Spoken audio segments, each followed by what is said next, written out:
peut peut-être maintenant, Bernard, et commencer par toi, la pastorale scolaire, voilà. Vous avez une idée, vous avez mis des projets en place, et pour vous, faire tomber les silos, faire tomber ce cloisonnement au sein même d'une école, c'est super important. Mais on l'a souligné beaucoup dans les interconnexions, dans l'importance de la collaboration. Le problème, c'est une vraie conversion, on l'évoquait, mais de la manière d'envisager son métier d'enseignant, de membre d'une communauté éducative.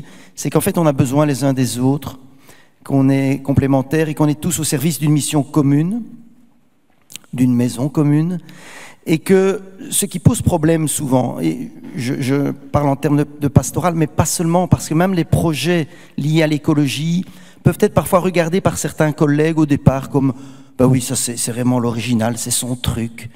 Et alors, les petits sourires dans la salle des profs, etc. Je pense que là, on rate quelque chose.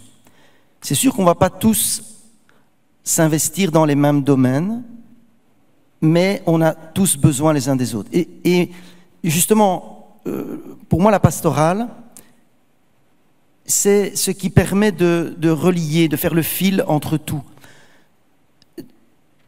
Le but, et parfois on pourrait dire, oui, mais une green team, une éco-team, un projet solidaire pour le temps de carême, peut être porté par un prof qui ne le fait même pas explicitement au nom de la pastorale.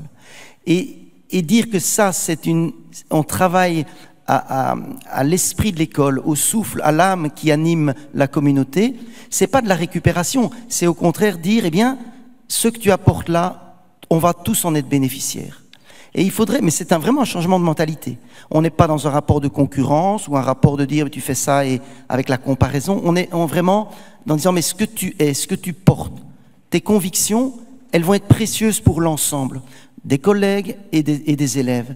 Et d'ailleurs, on le voit bien, les profs qui passent auprès des élèves, ce sont des profs habités.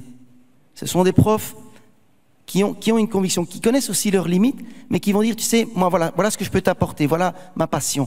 Et à ce moment-là, mais on le voit d'ailleurs là où ça circule entre disciplines scolaires, là où le travail collaboratif qu'on essaie de mettre en place porte son fruit, c'est là où on vit vraiment dans un vrai enrichissement des différences. Et donc, pour moi, si j'essaie d'accompagner les écoles au plan pastoral, c'est de dire, voilà, c'est pas le truc spirituel ou la célébration de début ou de fin d'année, mais c'est ce qui a le souci du soin de l'humain, de toutes les dimensions de l'humain et dans le respect des convictions de chacun. Une unité tous ensemble et redonner du sens, la place de l'humain.